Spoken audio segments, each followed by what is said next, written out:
नाजरीन, आज नांदेड़ में बाबरी मस्जिद की शहादत के खिलाफ एक अहम और पुरअमन एहतजाजी धरना मुनक्कद किया गया। ये धरना शहर की मारूफ समाजी तंजीम मुस्लिम नुमाइंदा काउंसिल की जानिब से रखा गया, जिसमें नांदेड़ के दर्जनों शहरियों ने बड़ी तादाद में शिरकत करके अपनी बेदारी और जिंदा दिली का सबूत पेश किया। नाजरीन, धरने में शामिल अवाम ने 6 दिसंबर 1992 की तलखियात को ताज़ा करते हुए बाबरी मस्जिद की शहादत पर गहरे गम और सख्त गुस्से का इजहार किया।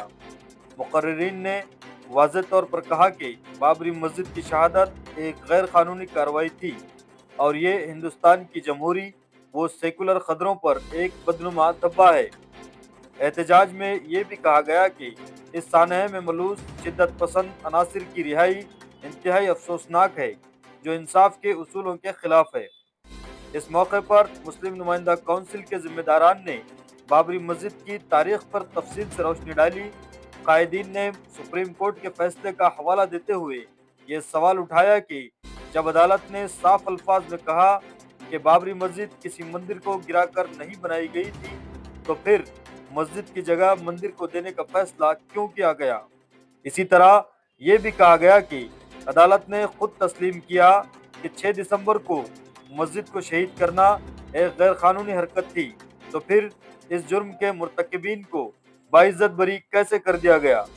मुकर्रिरीन ने कहा कि बाबरी मस्जिद के अलमनाक शहादत को कभी फरामोश नहीं किया जाएगा। ये दास्तान आने वाली नस्लों तक पहुंचाई जाएगी ताकि तारीख से सबक सीखा जा सके। इन्होंने उम्मीद का इजहार किया कि एक ना एक दिन बाबरी मस्जिद अपने ही मुकाम पर दोबारा तामीर होगी। धरने के दौरान शुरका ने पूरे जोश और जज्बे के साथ नारे लगाए, बाबरी मस्जिद जिंदाबाद, इंसाफ दो, हम खामोश नहीं बैठेंगे। इस तरह के फलकशगाफ नारे लगाए गए। नाजरीन, नांदेड़ का यह एहतजाज कौम के जज्बात और इस तारीखी दर्दनाक वाक़े के इंसाफ के मुतालबे की ताकतवर आवाज़ बनकर सामने आया है। बिस्मिल्लाहिर्रहमानिर्रहीम। मुस्लिम नुमाइंदा काउंसिल नांदेड़ ये पिछले कई बरसों से 6 दिसंबर 1992 को जो बाबरी मस्जिद शहीद कर दी गई थी, उसके एहतजाज के ज़िमन में यहाँ पर धरना ऑर्गेनाइज करती आ रही है। हमारा ये मानना है कि मुसलमान किसी नाजायज़ ज़मीन पर मस्जिद नहीं बना सकता, क्योंकि उसकी इजाज़त हमको शरीयत में नहीं है।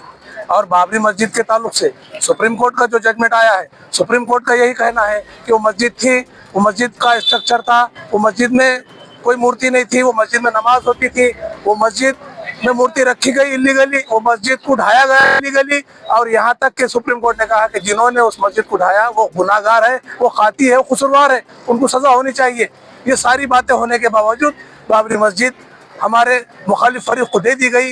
ये बहुत बड़ा जुल्म है, इसको हम बर्दाश्त नहीं कर सकते और इसकी तारीख और इसकी दास्तान को हम जिंदा रखना चाहते हैं। एक बात।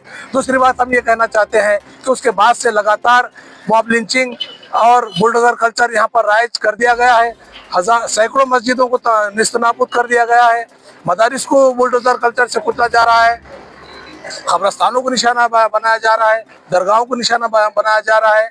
ये मुल्क में अनारकी पैदा करने की शऊरी तौर पे मौजूदा हुकूमत कोशिश कर रही है, जिसके खिलाफ आवाज़ बुलंद कर रहे हैं। और हमारा ये कहना है कि इंसाफ पसंद तमाम यहाँ के नागरिकों से कि वो आए और इस जुल्म के खिलाफ खड़े हो और इस जुल्म के खिलाफ आवाज़ बुलंद करे। इसलिए हम यहाँ पर जमा हुए।